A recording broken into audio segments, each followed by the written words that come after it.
Il était une fois, il y a de nombreuses ères, un jeune Vladimir Poutine, tout juste élu président de la Russie, prononça un discours au Parlement allemand et reçut une ovation debout. À cette époque, les relations germano-russes étaient à leur apogée. Eh bien, nous vivons aujourd'hui dans un monde complètement différent.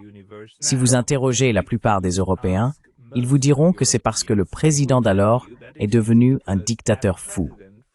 Mais que s'est-il réellement passé? Comment se fait-il qu'aujourd'hui, Twitter soit rempli d'intellectuels et de politiciens allemands qui semblent impatients d'une guerre directe avec la Russie? Pour nous aider à répondre à cette question, nous recevons Alexander Rahr, directeur de la recherche au Forum germano-russe et fervent défenseur d'un retour à des relations bilatérales amicales.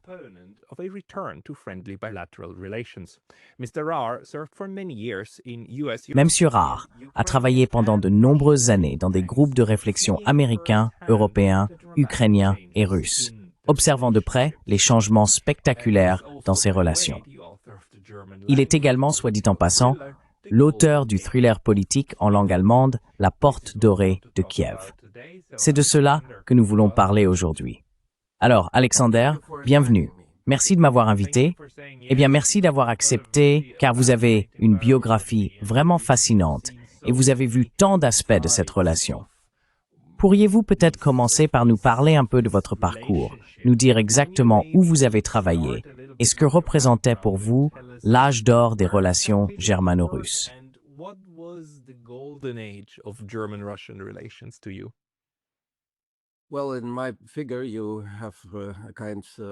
Eh bien, à mon avis, je suis en quelque sorte un témoin de toutes ces années très intéressantes et je suis vraiment prêt à en parler. Je suis fasciné par l'époque que j'ai traversée. Je suis né à Taipei, à Taïwan, et j'ai grandi au Japon, où mon père travaillait alors comme journaliste. Plus tard, notre famille est retournée en Allemagne, où j'ai étudié l'histoire et les sciences politiques à l'Université d'État de Munich. J'ai également travaillé à Munich pendant plus de 10 ans à l'Institut de recherche de Radio Free Europe, Radio Liberty, non pas la station de propagande, mais l'Institut de recherche, qui était une institution vraiment remarquable et très respectée en Occident.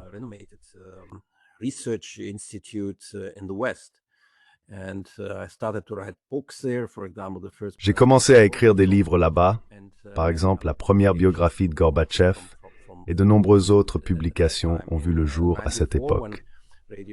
En 1995, lorsque Radio Free Europe a été fermée à Munich, je me suis installé à Berlin et à Bonn, et j'ai travaillé pendant 20 ans au Conseil allemand des relations étrangères, qui était une sorte de groupe de réflexion du ministère des Affaires étrangères. À cette époque, j'ai également conseillé un peu le chancelier Schröder sur la Russie. Puis, en 2011 et 2012, ce qui peut être vraiment intéressant pour nos auditeurs, non pas en 2014, lorsque le véritable conflit avec la Russie au sujet de l'Ukraine a commencé, mais 2 ans plus tôt, j'ai remarqué certaines difficultés ainsi que des mouvements et des réorientations étranges dans la politique germano-russe.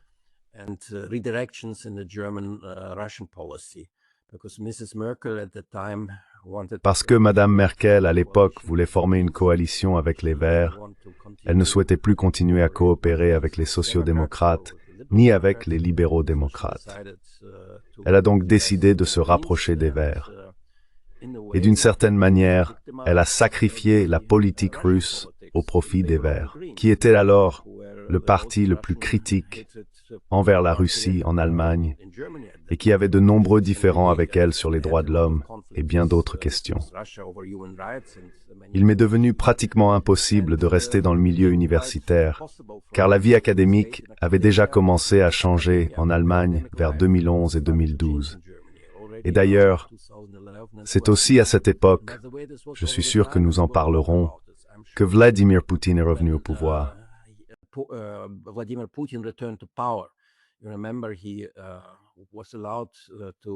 Souvenez-vous, il n'a été autorisé à exercer la présidence que pour 2 mandats jusqu'en 2008, puis il a dû se retirer conformément à la Constitution. il a laissé la place à Dmitri Medvedev, qui a été président de la Russie pendant 4 ans. Mais après ces 4 années, Poutine a décidé, et la Constitution le lui permettait, de revenir à la présidence. Il a écarté Medvedev et est revenu à la tête du Kremlin, à la tête de la Russie. Cela n'a pas été bien accueilli par l'Occident. L'Occident s'y est opposé. On se souvient même que Joe Biden, alors vice-président des États-Unis, ainsi que Madame Merkel, ont personnellement exhorté Poutine à ne pas redevenir président, à rester dans une position secondaire et à laisser le jeune Medvedev diriger le pays.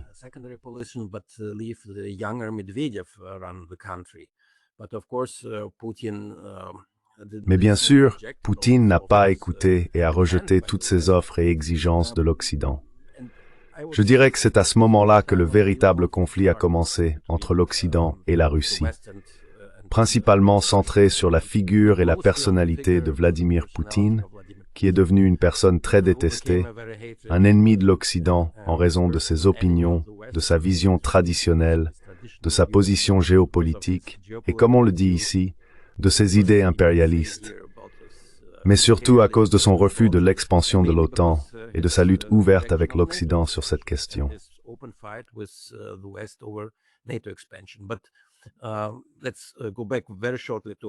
Mais permettez-moi de revenir brièvement sur ma biographie. J'ai ensuite bifurqué vers le monde des affaires, car il m'était plus facile de faire du conseil pour des entreprises vers 2014-2015, sur la coopération avec la Russie, l'Ukraine et le monde post-soviétique. J'ai travaillé pour la société énergétique Wintershall et pour Gazprom International. Depuis le début de la guerre, j'ai continué à entretenir mes réseaux avec la Russie, mais officiellement, je suis désormais le président de la Société Eurasiatique en Allemagne, une nouvelle organisation très importante fondée en 2021. Elle analyse et coopère avec les anciennes républiques de l'Union soviétique sur les plans culturels, politiques et économiques.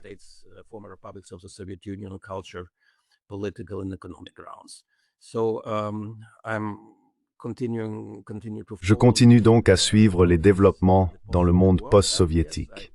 Et oui, j'ai été très heureux que ces 3 dernières années, je me sois consacré à l'écriture d'un livre monumental intitulé « La porte dorée de Kiev », dans lequel j'ai tenté d'expliquer les racines du conflit en Ukraine et la guerre en Ukraine. Il y a dans le livre un long dialogue entre un journaliste qui, bien sûr, on devine que c'est moi, bien que sous un autre nom, et un général du FSB, proche allié de Poutine. Nous discutons de la façon dont la guerre a commencé, pourquoi elle n'a pas pu être évitée, et quels sont en réalité les véritables objectifs des conflits entre la Russie et l'Occident, en Ukraine et au-delà.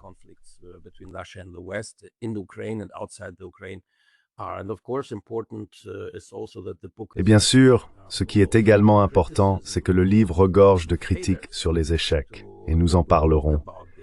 Quels sont ces échecs? Les échecs à établir une relation stable et durable entre l'Occident et la Russie au cours des 35 dernières années, depuis la chute du mur. Il y a beaucoup d'interrogations sur ces évolutions, et je pense que beaucoup de choses ont complètement mal tourné.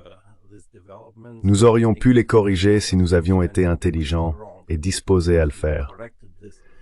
Et troisièmement, bien sûr, c'est un livre historique, car il est important de comprendre la Russie non seulement du point de vue actuel. C'est important pour le public occidental, et j'ai écrit le livre pour le public occidental.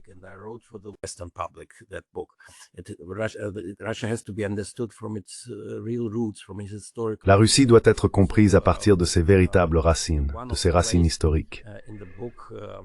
L'une des pièces du livre traite des temps difficiles de la guerre civile en Russie au début du XVIIe siècle, lorsque Ivan le Terrible est mort. Son empire a été détruit, de faux tsars se sont succédés sur le trône, et il y a eu une intervention venue de l'Ouest. Tout cela établit des parallèles très intéressants avec le monde d'aujourd'hui, avec la politique européenne et l'architecture européenne actuelle. Je recommande vivement aux gens de se plonger dans ces faits historiques et dans cette réminiscence historique pour comprendre la politique d'aujourd'hui.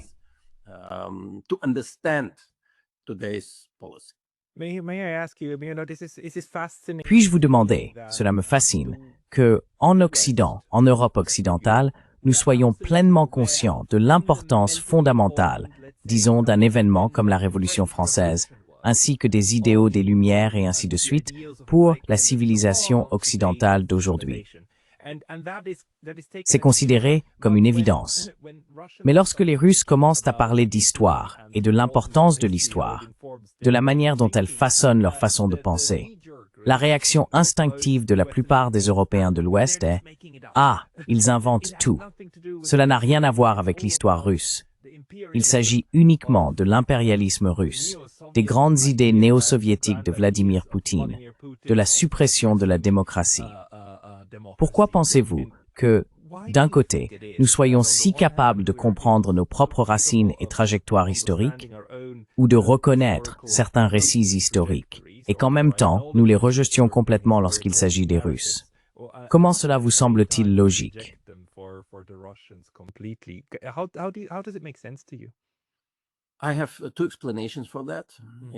J'ai deux explications à cela. Encore une fois, permettez-moi de revenir à l'histoire, car d'un point de vue historique, on peut comprendre et aussi répondre à votre question. Tout d'abord, nous vivons dans un schisme entre l'Occident et la Russie depuis 1054. Ce n'était pas la faute de la Russie, c'était la faute des Grecs ou des Romains en 1054, qui ont rejeté toutes les offres de l'Église catholique de Rome occidentale. Désolé, en 1054, n'est-ce pas? Tu veux dire le grand schisme entre l'Église orthodoxe et l'Église catholique. C'est bien ça? Oui, c'était en 1054, parce qu'il a dit 1054, c'était au XIe siècle. Oui, parce qu'il a dit 2000, mais tu voulais dire 1054.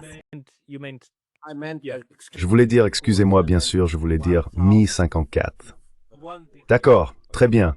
Merci, excusez-moi, je suis historien, bien sûr. Pas de problème. C'est juste que, vous savez, on voulait simplement s'assurer que tout le monde soit sur la même longueur d'onde.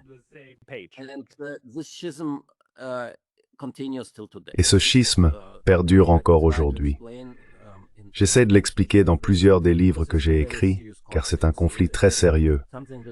Cela tient au fait que la Russie, en tant qu'héritière, a repris l'héritage de l'Empire byzantin, tandis que nous, en Occident, avons hérité de la tradition de l'Empire romain. Il y a eu une scission très profonde entre Rome orientale et Rome occidentale, disons il y a environ 2000 ans.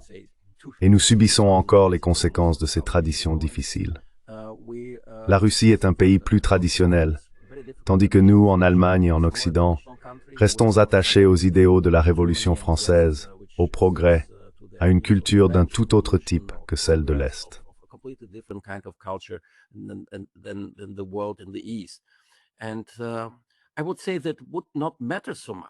Et je dirais que cela n'aurait pas tant d'importance s'il n'y avait pas aussi des conflits géopolitiques en Europe centrale et orientale. Des terres, des pays, des nations, des cultures situées entre l'Est et l'Ouest. Et il y a toujours eu des guerres à ce sujet. Nous pouvons en parler si vous le souhaitez, mais au final, je dirais que même dans les siècles qui ont suivi l'ouverture de la porte de la Russie vers l'Europe par Pierre le Grand, il existait encore une relation étroite entre la Russie et l'Occident, malgré les guerres suédoises et nordiques. Néanmoins, bien sûr, la Russie était toujours perçue comme un quasi-ennemi, un pays fort à l'Est qui était du point de vue occidental agressif, orthodoxe, non catholique.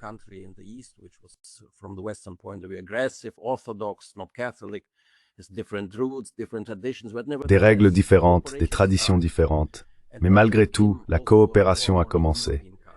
La Russie est devenue de plus en plus un pays européen, intégré au monde européen, et l'Occident s'est également intégré au monde russe. De nombreux Européens se sont installés en Russie, ont fait carrière sous le tsar et ont contribué à développer l'industrie russe, et ainsi de suite, bien sûr. Je dirais que le XIXe siècle, la victoire commune des Européens, y compris de la Russie, sur la Révolution française et sur la Pologne, a encore davantage ancré la Russie dans les affaires européennes, dans l'architecture européenne.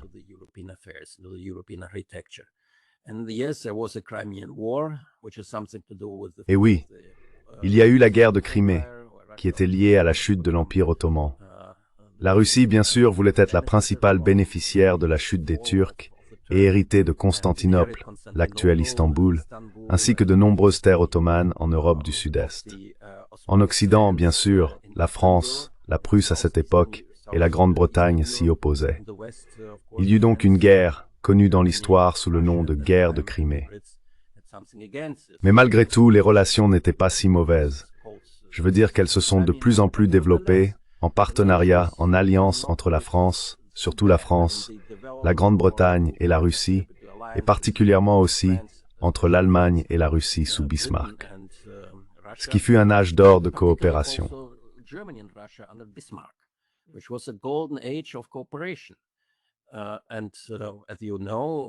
Et comme vous le savez, pendant la Première Guerre mondiale, la Russie tsariste était très étroitement alliée aux puissances occidentales contre l'Allemagne. C'était une guerre européenne, la première grande guerre mondiale, où la Russie était considérée comme une alliée, et non comme un pays qu'il fallait voir uniquement comme un ennemi de l'Europe. Mais ensuite est venue la révolution bolchevique. Et c'est là mon deuxième point, encore plus important, pour répondre à votre question. N'oubliez pas que nous avons maintenant vécu environ 80 ans d'une Russie complètement séparée de l'Europe. Je le formulerai ainsi. La Russie est devenue un pays communiste.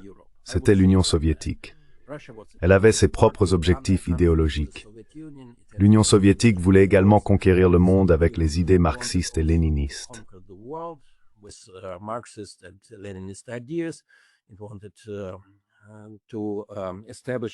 Il voulait établir un système idéologique complètement différent, y compris en Europe et dans le monde, tout comme le capitalisme ou la démocratie existaient en Occident.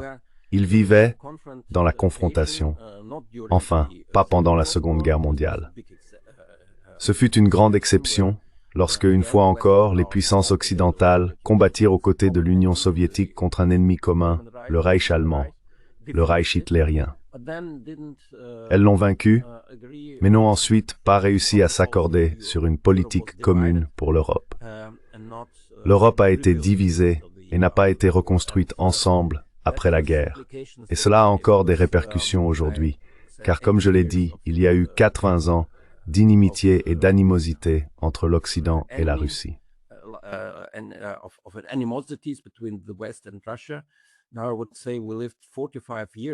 Je dirais que nous avons vécu environ 45 ans, depuis 1945, dans un état ou sur une scène de guerre froide entre l'Union soviétique et l'Occident.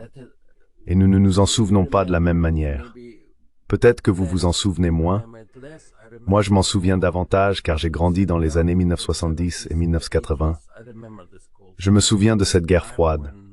C'était une époque où un rideau de fer traversait l'Europe, où nous ne pouvions pas voyager vers l'Est, et où les gens de l'Est ne pouvaient pas venir à l'Ouest. Nous nous détestions. Les armes nucléaires étaient pointées les unes sur les autres. Il y avait une incompréhension totale de ce qui se passait de l'autre côté. C'était la guerre froide.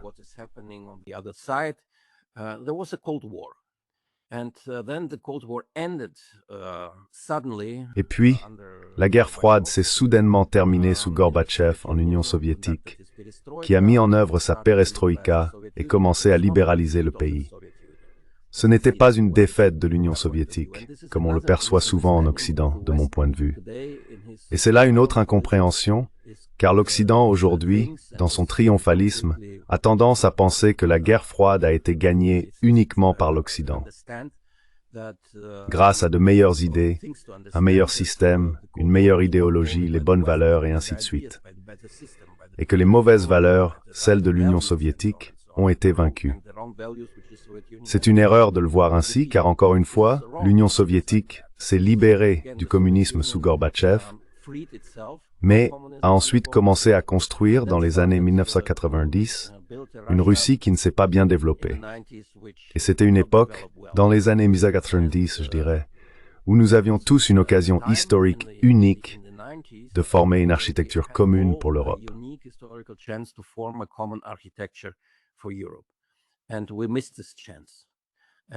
Et nous avons manqué cette occasion. Les Russes y étaient favorables. Je pense même que certaines forces aux États-Unis n'y étaient pas opposées, tant que l'Amérique faisait partie de ce système commun. Les Européens, eux, ont négligé l'idée, mais malgré tout, certains d'entre eux l'ont soutenue. Au final, cela n'a pas abouti. Puis nous nous sommes précipités de plus en plus dans un nouveau conflit en Yougoslavie. Pendant la guerre en Yougoslavie, il y avait aussi d'autres guerres, la Russie en Tchétchénie, ou des conflits autour de la Géorgie, ou encore l'élargissement de l'OTAN, lorsque la Russie a dit « Vous allez étendre l'OTAN jusqu'à nos frontières », et les Russes ont répondu « Non, attendez, attendez, vous ne pouvez pas faire cela. C'est un acte offensif contre nous. Nous le rejetterons, nous le combattrons, même au prix de la guerre, à n'importe quel prix. » Nous avons mal compris cela. Nous pensions que la Russie était trop faible pour nous affronter.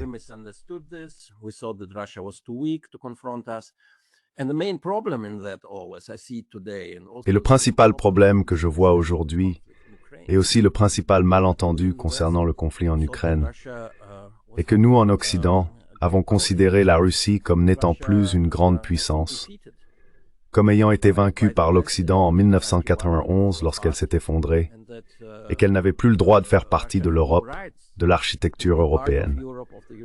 Nous avons vu la Russie comme un pays post-impérialiste, post-communiste, post-puissant, marginalisé en Europe et dans le monde par les puissances occidentales, non par la Chine ou d'autres.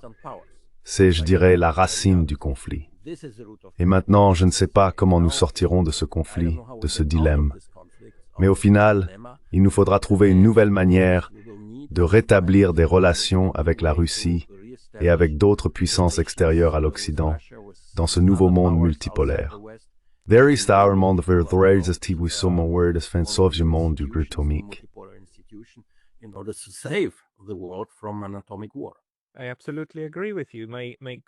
Je suis tout à fait d'accord avec vous. Ma question, cependant, et avant la question, permettez-moi simplement d'ajouter ceci. C'est que quelqu'un qui soutiendrait pleinement votre analyse, selon laquelle c'est l'Union soviétique qui a essentiellement mis fin au communisme et l'a progressivement démantelé, et que la guerre froide s'est terminée non pas par la victoire des États-Unis, mais par l'accord entre Moscou et Washington qu'elle devait prendre fin. C'est l'ambassadeur Jack Matlock, le dernier ambassadeur américain en Union soviétique. Il a dit exactement la même chose. Il ne cesse de souligner que nous avons mis fin à la guerre froide parce que c'était dans l'intérêt des deux parties. Et l'effondrement de l'Union soviétique est survenu plus tard, pour d'autres raisons, mais il est survenu plus tard.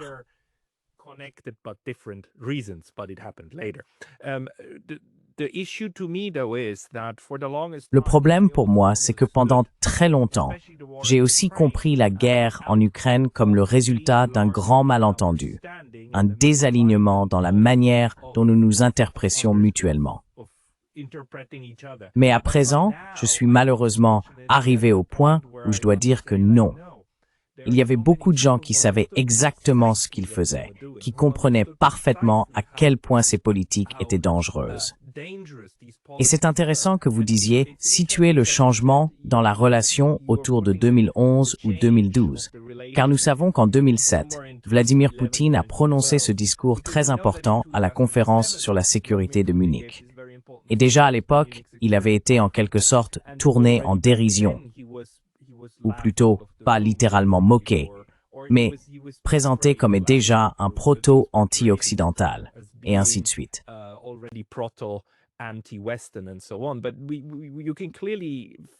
Mais on peut clairement voir une trajectoire, n'est-ce pas? La manière dont l'Occident a ensuite commencé à s'opposer systématiquement à la Russie. Nous connaissons des figures comme M. Brzezinski et toute l'idée du grand jeu, la notion selon laquelle il faut s'assurer que les Allemands et les Russes ne s'unissent jamais, car sinon, un continent eurasien pacifique et stable ferait échec aux États-Unis. Il y a des gens aux États-Unis qui pensent dans ces catégories, dans ces termes. Je les appelle généralement les néoconservateurs, ceux qui veulent entretenir l'animosité. Et ils ont largement obtenu gain de cause. Comment voyez-vous l'impact de ceux qui ont activement voulu empêcher une relation positive entre l'Allemagne et la Russie?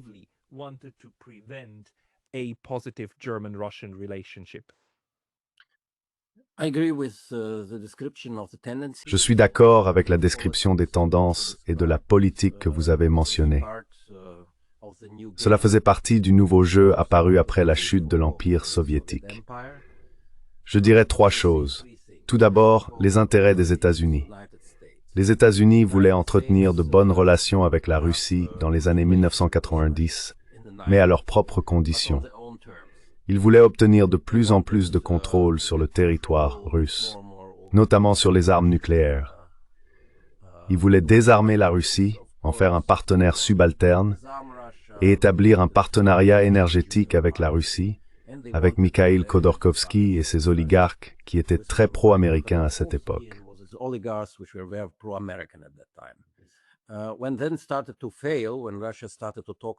Quand cela a commencé à échouer, lorsque la Russie a commencé à parler de ses intérêts nationaux et de ses propres intérêts économiques, la rupture entre Washington et Moscou est apparue.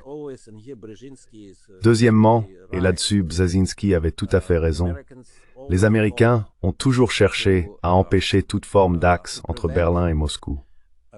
Ils comprenaient que si la relation entre la Russie et l'Allemagne se renforçait d'année en année, de décennie en décennie, la Russie, par l'intermédiaire de l'Allemagne, entrerait en Europe, deviendrait l'un des pays leaders de l'Union européenne, et les Américains seraient écartés. Cela allait à l'encontre des intérêts américains. Et bien sûr, les États-Unis ont tout fait pour rallier les Britanniques, qui pensaient de la même manière aux côtés des Français.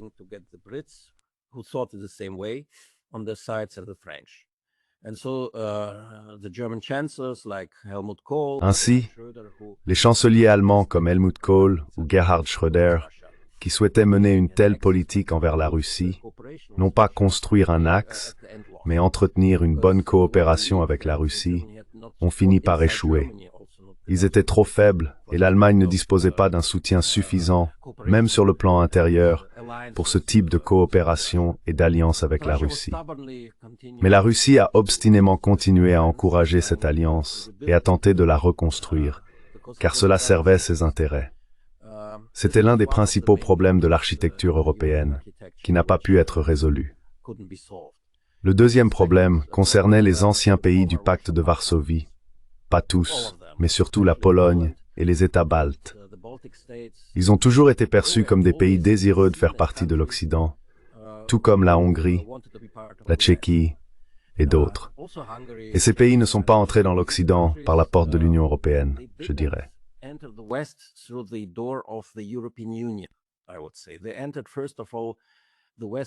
Ils sont entrés en Occident, tout d'abord, par la porte de l'OTAN. Cela signifie qu'ils sont devenus membres de l'OTAN, et comme ils le souhaitaient, la Pologne, les pays baltes et d'autres, ils ont orienté leurs actions contre une nouvelle Russie impérialiste. Pour le dire très franchement, ces pays voulaient se venger de la Russie pour 45 ans de communisme. Ils estimaient avoir été négligés ou isolés de l'Occident par les événements survenus après Yalta en 1945. De cette manière, ils voulaient aussi se venger des États-Unis et de l'Occident, car l'Occident les avait placés dans cette situation avant de les oublier.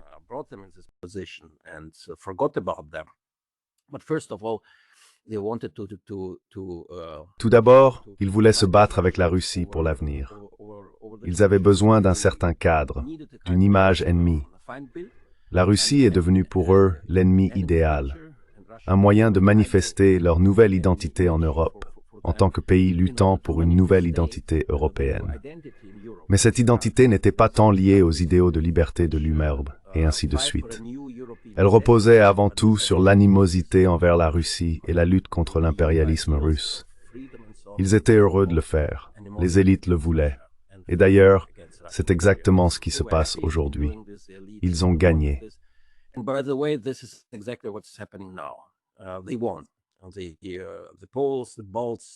Les Polonais, les Baltes et de nombreux autres pays d'Europe de l'Est ont remporté une victoire sur l'Europe aujourd'hui. Ils s'identifient de plus en plus comme une unité, comme une organisation qui orientera idéologiquement ses activités vers la containment de la Russie dans les décennies à venir. C'est une évolution catastrophique menant à une nouvelle division et à un nouveau rideau de fer en Europe. Mais malheureusement, c'est ainsi que les choses évoluent aujourd'hui. Une grande partie de la faute incombe donc aux pays d'Europe de l'Est, qui n'ont pas su, oui, rétablir les relations avec la Nouvelle-Russie dans les années 1990. Plus tard, bien sûr, il était trop tard. J'en rends également la Russie responsable, d'ailleurs.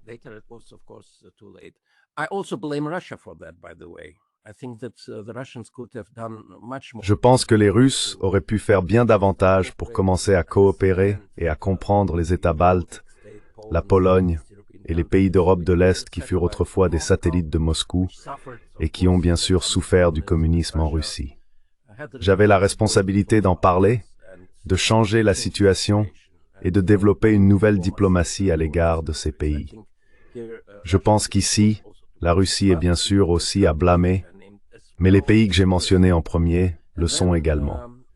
Et puis, bien sûr, nous avons tout vu. Revenons à ce que j'ai dit auparavant. Nous pensions que la Russie était un pays du passé, que sa place n'était pas en Europe, mais quelque part en Asie, et que peut-être la Russie serait démantelée dans la décennie suivante.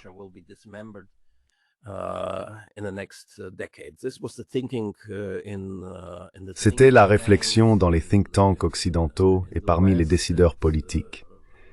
Ils ont complètement négligé les évolutions en Russie. Ils ne s'intéressaient pas à la Russie. Mon directeur à l'Institut de recherche en Allemagne m'a dit en 2007, « Monsieur Rahr, la Russie n'est plus intéressante.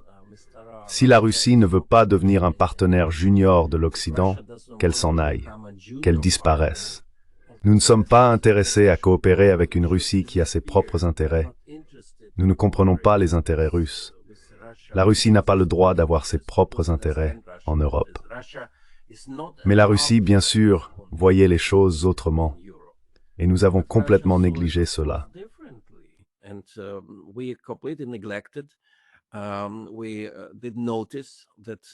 Nous avons remarqué que la Russie prenait au sérieux la construction d'une union économique eurasiatique, qu'elle tenait réellement à maintenir son influence en Europe à travers la CEI, l'organisation de coopération et d'alliance avec les anciennes républiques de l'Union soviétique. Jusqu'à présent, nous ne comprenons pas vraiment pourquoi le Kazakhstan, pourquoi même la Géorgie, la Biélorussie, enfin je ne veux pas les comparer, tous entretiennent des relations différentes avec la Russie. Mais malgré tout, ces pays ne peuvent pas sortir de l'orbite russe ou ne veulent pas détruire leurs relations avec la Russie pour des raisons économiques, mais aussi culturelles, et parce que les élites de ces pays restent néanmoins liées entre elles. Nous avons mal compris cela. Nous pensions que tous ces pays du monde post-soviétique voulaient devenir membres de l'OTAN et de l'Union européenne parce qu'une partie de leurs élites nous le disait.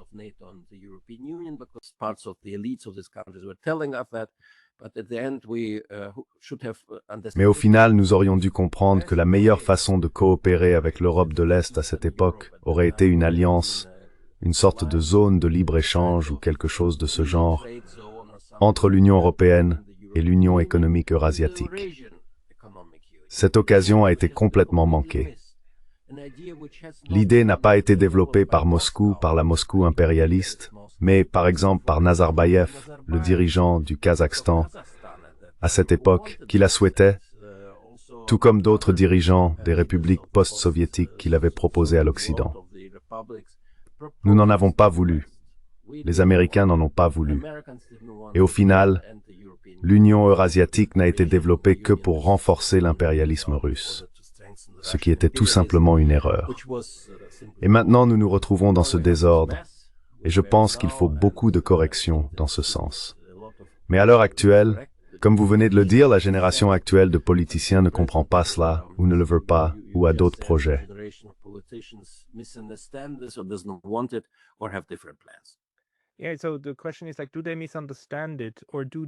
Oui, donc la question est-ce qu'ils le comprennent mal ou est-ce qu'ils le déforment intentionnellement? Peut-être qu'on n'a pas besoin d'aller jusque-là si tu ne veux pas, mais on observe effectivement certains alignements en Occident qui sont vraiment presque paradigmatiques. Comme le fait que M. Sikorski, le ministre des Affaires étrangères de la Pologne, soit marié à Anne Applebaum, l'une des principales néoconservatrices des États-Unis, n'est-ce pas? Et on voit ces alignements de forces très clairement anti-russes d'un côté. Et de l'autre, on a aussi, pas une contre-réaction, mais une nouvelle manière dont le Sud global perçoit le drame en cours, n'est-ce pas? Also looks at the drama that is unfolding, right? And you have new ways of countries, of third. Et il existe de nouvelles façons pour les pays, pour les tiers, de se positionner face à tout cela. En même temps, je pense aussi que la Russie ne se rend pas vraiment compte à quel point elle paraît autoritaire vue de l'extérieur. Prenons par exemple la petite Mongolie, qui entretient une excellente relation avec la Russie et souhaite la préserver. Mais voilà que M. Poutine décide de se rendre en Mongolie, d'y effectuer une visite d'État, simplement pour prouver que le mandat d'arrêt de la CPI contre lui ne peut pas être appliqué. Et bien sûr, la petite Mongolie n'a d'autre choix que de s'y conformer.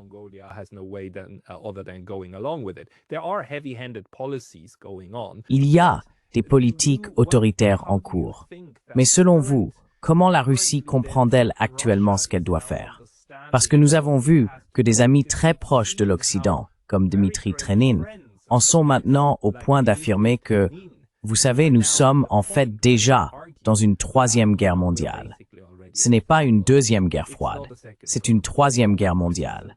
Et comment, oui, je veux dire, comment tout l'ensemble de compréhension construite pendant 30 ans par des Russes qui voulaient appartenir à l'Occident, qui étaient pro-occidentaux, se retrouve maintenant forcé dans une logique binaire, ce qui est vraiment, vraiment malsain.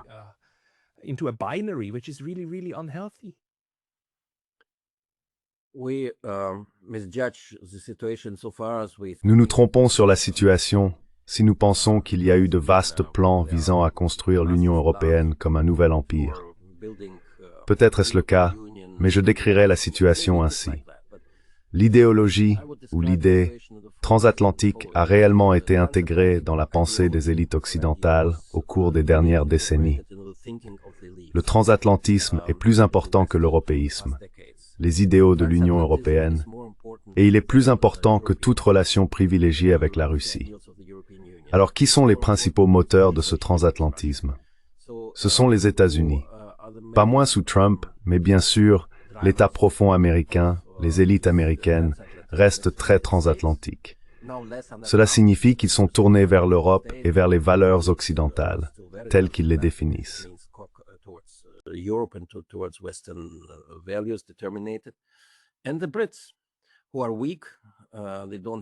Et les Britanniques, qui sont faibles, ils n'ont plus l'ancienne puissance militaire.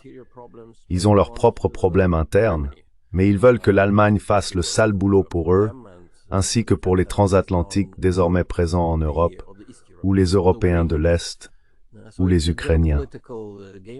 C'est donc un jeu géopolitique qui se déroule sous nos yeux en Europe, et qui mènera, de mon point de vue, et il sera très difficile de l'arrêter, vers une nouvelle division du monde, un bloc transatlantique, où l'Union européenne deviendra un vaisseau des États-Unis dans les décennies à venir. Mais en même temps, les États-Unis s'intéresseront davantage à combattre la Chine plutôt qu'à être le garant de la sécurité des Européens.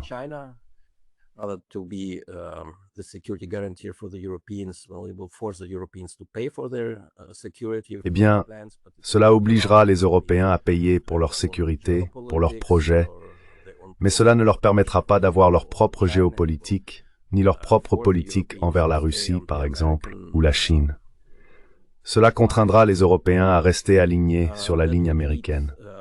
Cela conduirait à la formation d'un contre-bloc, d'un bloc alternatif à l'Est, où la Russie et la Chine formeraient probablement une alliance militaire, et où des pays comme l'Inde, la Turquie, l'Iran, ainsi que certaines parties du Moyen-Orient se joindraient. Pas un bloc, mais probablement une nouvelle origine, je les appellerais des alliances, qui seraient d'une certaine manière hostiles à l'Occident, mais qui d'un autre côté chercheraient aussi à coopérer avec lui lorsque cela serait possible.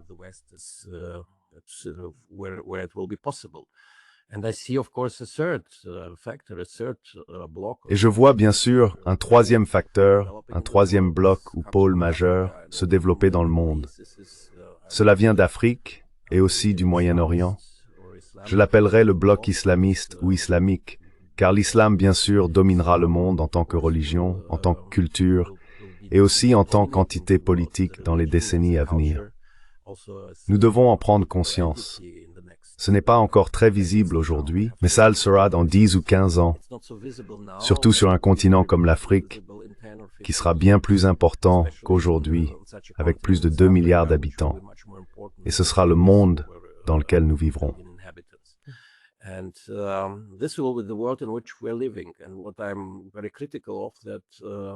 Ce dont je suis très critique, c'est que nous nous précipitons à nouveau en Allemagne ou en Occident vers l'ancienne ligne de confrontation avec la Russie. Nous semblons vouloir et chercher à nouveau à poursuivre ce conflit Est-Ouest, alors que le véritable conflit des décennies à venir ne sera pas Est-Ouest, mais Nord-Sud, en raison des défis venant du Sud vers le Nord. Nous les comprenons désormais, nous les voyons, mais nous ne les saisissons pas encore comme nous le devrions, car ils ne nous paraissent pas encore si graves ou dangereux.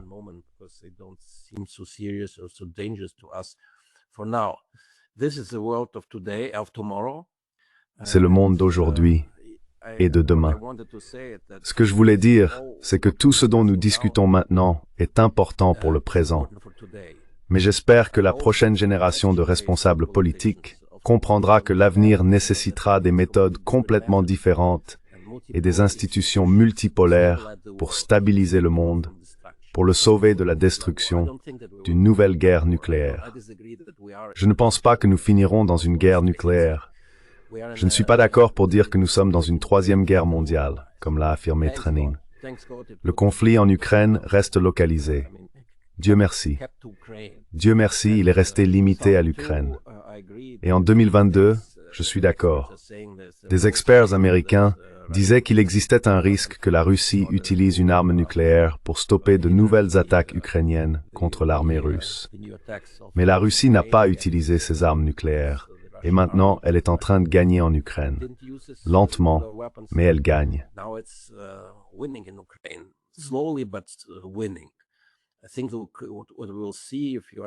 Je pense que nous verrons, si mon opinion t'intéresse, très bientôt, probablement à la fin de cette année ou l'année prochaine, la division de l'Ukraine. Oui. L'Est de l'Ukraine ira à la Russie, et les parties occidentales et centrales de l'Ukraine, ce qui, soit dit en passant, constitue aussi une victoire pour l'Occident, resteront telles qu'elles sont et deviendront membres de l'Union européenne. L'Union européenne, l'Allemagne, la France et d'autres pays seront contraints, également par les États-Unis, d'en faire davantage pour l'Ukraine et de l'intégrer à l'Union européenne. Malgré les protestations et l'opposition de nombreux pays européens, qui, pour des raisons économiques et financières, estiment que l'Europe ne peut pas se permettre d'incorporer un pays aussi vaste et confronté à autant de problèmes que l'Ukraine.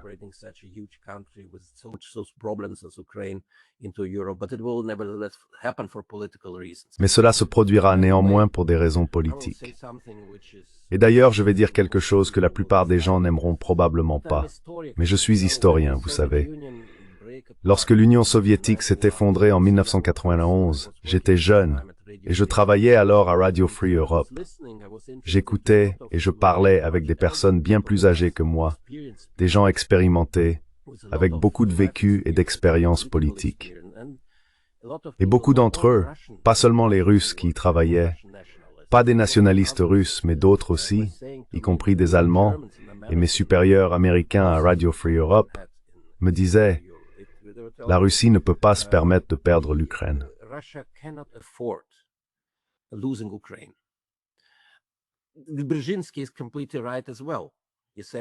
Brzezinski a également tout à fait raison. Il a dit que sans l'Ukraine, la Russie n'est plus un grand pays. Avec l'Ukraine, c'est un empire. Et puisque nous savons que la politique russe a toujours été orientée vers le maintien de son statut d'empire, être un empire, car dans l'esprit des Russes, on peut critiquer cela, on peut s'y opposer, mais je décris simplement la réalité. Pour les élites russes, elles s'identifient elles-mêmes, leur culture, toute l'essence et l'identité russe, à celle d'une grande puissance. Perdre leur zone d'influence conduirait, de leur point de vue, comme en Tchétchénie dans les années 1990, au risque d'un démantèlement supplémentaire de la Russie. C'est pourquoi elles ont besoin d'une zone d'influence. And so they need a zone of influence, they need a zone of countries which are... Ils ont besoin d'une zone de pays qui soit encore plus. Peut-être qu'ils seront à nouveau incorporés à la Russie, comme la Crimée ou l'Est de l'Ukraine, ou qu'ils deviendront de véritables amis de la Russie, au moins des non-membres de l'OTAN et de l'Union européenne. C'est ainsi qu'ils conçoivent la sécurité russe. Et nous ne pouvons pas changer cela, sauf par la guerre, uniquement par la guerre. Ce sera donc une première étape, la première fois en Ukraine, où l'Occident connaîtra probablement une défaite personnelle depuis 1945, lorsque le Nouvel Occident est apparu. Et afin de continuer à stabiliser l'Europe, de tenter de vivre dans un nouveau monde de multilatéralisme, de multipolarisme, de polycentrisme, nous devrons le reconnaître. Et je pense qu'avec le temps, nous le reconnaîtrons. And I think by time we will acknowledge this. And yes, Russia will gain 20% of... Et oui, la Russie gagnera 20% du territoire ukrainien. Mais au moins ce territoire est aujourd'hui habité par des personnes qui ne sont pas pour être France, vraiment ukrainiennes. Elles penchent vers l'histoire russe, la culture russe, l'église russe. Elles sont et elles deviendront de plus en plus russes. Et l'autre partie de l'Ukraine obtiendra une occasion historique unique de développer son identité ukrainienne, bien sûr, en contraste avec l'identité russe. Mais aussi au sein de l'Union européenne, comme partie intégrante de la culture européenne au cours des prochaines décennies. C'est une bonne et unique opportunité pour l'Ukraine. En fin de compte, je dirais quelque chose que beaucoup d'observateurs n'aimeront peut-être pas. L'Ukraine était trop grande en 1991, lorsque l'Union soviétique s'est effondrée. In 91, when the Soviet Union fell apart, a lot of parts of Ukraine, beaucoup de régions d'Ukraine auraient eu besoin d'une certaine forme d'autonomie, comme le Donbass ou la Crimée. Elles ne pouvaient pas rester dans un État ukrainien centralisé en 1991, car l'Ukraine n'avait jamais existé dans l'histoire avec ses frontières. Et ce n'est pas de la propagande russe, c'est de l'histoire. Je veux dire, aujourd'hui, les gens disent que c'est le monde de Poutine. Ce n'est pas le monde de Poutine. C'est ce que les historiens et tous ceux qui étudient l'histoire de l'Europe de l'Est savent depuis longtemps.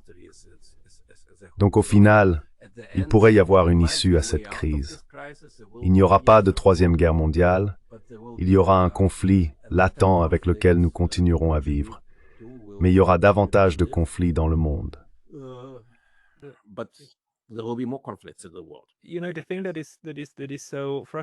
Ce qui est frustrant, c'est que des penseurs très compétents ont déjà tracé des voies raisonnables à suivre.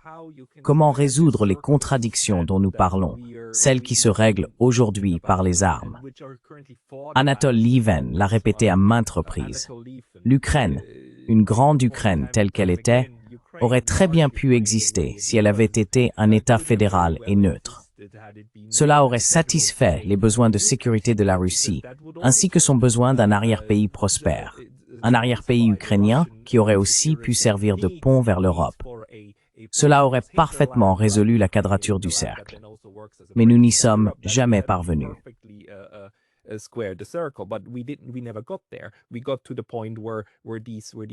Nous en sommes arrivés au point où ces tensions ont été utilisées pour justifier la conduite de cette guerre par procuration.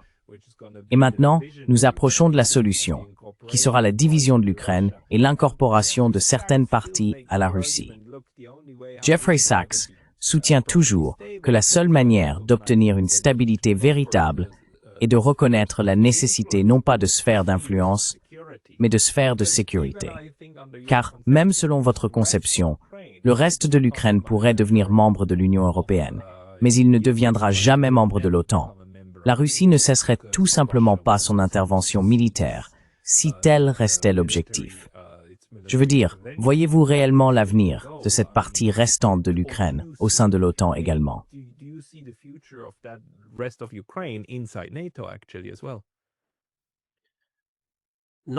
Pas de notre vivant, car cela provoquerait en effet une guerre énorme. Je pense que c'est hors de question pour le moment. Mais nous avons aussi appris, désolé, juste pour intervenir, que l'OTAN ne veut en réalité pas d'une guerre directe. Ils se satisfont de la guerre par procuration, mais ils veillent à ne pas être entraînés dans une confrontation directe, n'est-ce pas? C'est quelque chose qui, du moins pour le moment, sert de leçon en quelque sorte.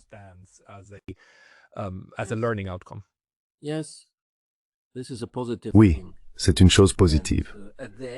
En fin de compte, les décisions concernant le fait d'entrer en guerre ou non sont effectivement prises au sein de l'OTAN par des personnes sérieuses, pas par des imbéciles, pas par des ignorants, pas par le genre de politiciens amateurs qui sont au pouvoir dans de nombreux pays en ce moment. Alors, qui sont ces personnes responsables? Parce que je veux dire, les généraux sont très réfléchis, non? Non, non, non. Je parle des militaires et des personnes qui ne sont pas guidées par l'idéologie, de vrais politiciens, qui comprennent ce que vous venez de dire, qu'une guerre nucléaire n'est pas gagnable. Personne ne gagne une guerre nucléaire. C'est absurde de penser que toutes les armes ou fusées nucléaires russes lancées contre les États-Unis seraient abattues au-dessus de l'Atlantique ou du Pacifique. Les gens qui écrivent ce genre de choses sont assis dans les rédactions des journaux occidentaux, des personnes qui n'ont aucune idée de ce dont elles parlent ou écrivent. Ils oublient les sous-marins, la structure des arsenaux nucléaires en Amérique comme en Russie.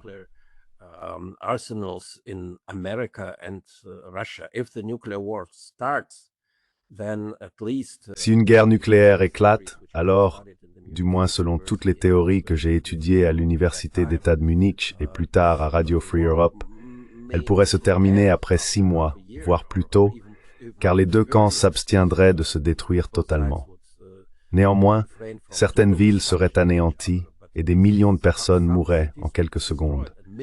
Et bien sûr, ce serait un autre monde, un monde pollué, un monde qui, tôt ou tard, se précipiterait vers une 4e guerre mondiale et une destruction totale. Les gens le comprennent.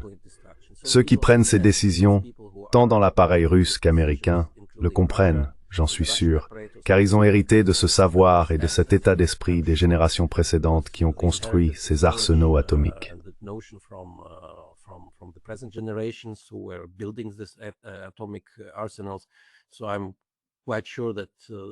Donc je suis assez sûr que les choses resteront en l'état.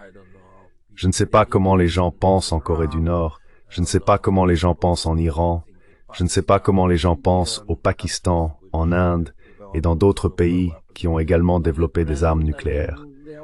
Mais pour l'instant, je veux dire, ils sont sérieux et très très prudents, même lorsqu'ils menacent d'utiliser ces armes contre un ennemi.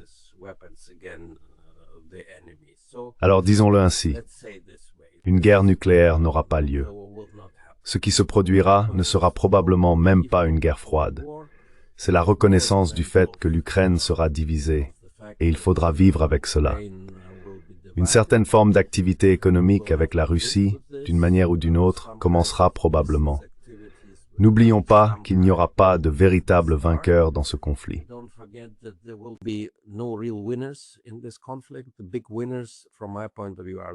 Les grands gagnants, de mon point de vue, sont les États-Unis, qui bien sûr réaffirmeront leur rôle de leader sur l'Europe, et la Chine, qui sera en réalité après cette guerre la véritable gagnante, le grand frère dans la relation avec la Russie. La Chine a sauvé la Russie des sanctions, et cela sera reconnu par tous. La Chine empêchera également l'Occident de causer davantage de tort à la Russie. De mon point de vue, à travers sa politique de la route de la soie et en tant que bâtisseuse d'un monde multipolaire, la Chine devient beaucoup plus forte. À mon avis, peut-être que je me trompe, mais je vois l'Union européenne et la Russie, bien sûr, comme le côté le plus faible dans les conséquences de la crise ukrainienne.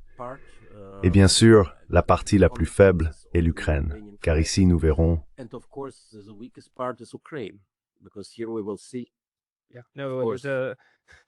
Oui, vous savez, l'Ukraine prouve encore un vieux proverbe africain. Quand les éléphants se battent, c'est l'herbe qui est piétinée. Mais profitons des dernières minutes pour parler aussi de votre livre, car vous l'avez écrit comme un thriller politique. Mais c'est aussi une sorte de synthèse de vos apprentissages que vous y avez condensés. Pourriez-vous peut-être, dans les 5 ou 6 dernières minutes, nous donner l'idée principale que les lecteurs retiendront en parcourant ces nombreuses pages.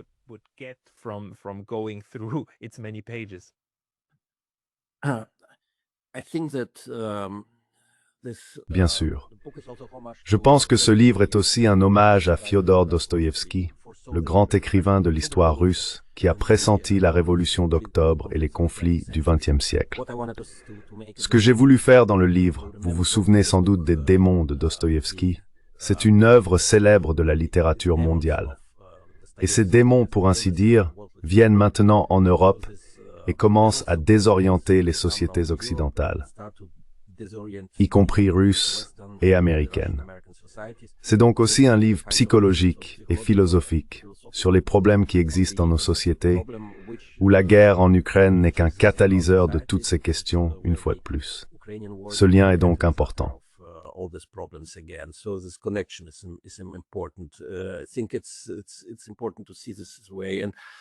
Je pense qu'il est important de le voir ainsi. Et bien sûr, je suis peut-être une sorte d'initié, car j'ai travaillé de nombreuses années dans le domaine des relations entre l'Europe et la Russie. J'ai donc pris la liberté dans le livre de révéler certaines de ces histoires, les coulisses des discussions et des rencontres que j'ai eues avec des personnes très importantes et intéressantes au cours des 30 dernières années, et de les intégrer dans le récit plus large de l'ouvrage, y compris les dialogues qui s'y déroulent.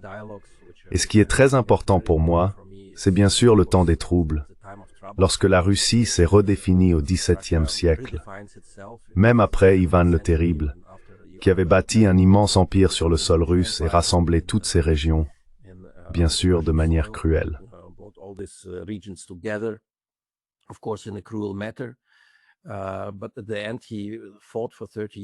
Mais au final, il a combattu l'Occident pendant 30 ans, a perdu son armée et a de nouveau perdu l'Empire russe. Il a fallu le ressusciter après 16 ou 20 ans de temps des troubles. Mais la Russie a traversé cette période et il y avait alors des dirigeants politiques très positifs, ainsi que le patriarche Philaret, que je décris comme l'un des protagonistes. Et le livre, avec tout son savoir, ses relations avec l'Occident, ses relations avec l'Asie et d'autres pays, c'est, je dirais, un ouvrage fascinant et intéressant qui présente de nombreux parallèles avec des époques antérieures dont nous pouvons tirer des leçons aujourd'hui pour aller de l'avant.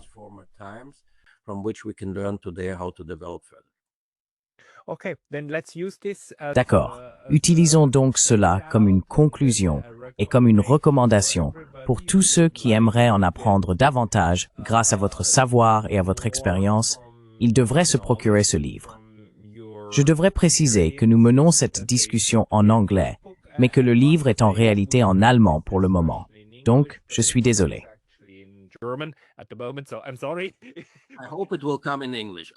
J'espère qu'il sortira en anglais. Je l'espère, car l'une des figures majeures de ce livre est bien sûr Elon Musk, que je considère comme quelqu'un qui voulait apporter la liberté à la Russie. Mais il intéressera aussi les Américains et les Britanniques, ainsi que leur public. Nous ferons certainement une mise à jour une fois la version anglaise publiée. Alexander, y a-t-il un endroit où les gens peuvent trouver vos écrits, peut-être aussi en anglais, ou un endroit où ils peuvent s'inscrire à une newsletter ou quelque chose du genre? Des centaines de possibilités. Ils peuvent aller sur le site web de la Eurasian Gesellschaft, la société eurasienne, où je travaille maintenant. Et bien sûr, ils peuvent tout trouver sur moi sur Internet. Aucun secret. D'accord. Je mettrai ça dans la description de la vidéo ci-dessous. Alexander A., merci beaucoup pour votre temps aujourd'hui. Merci.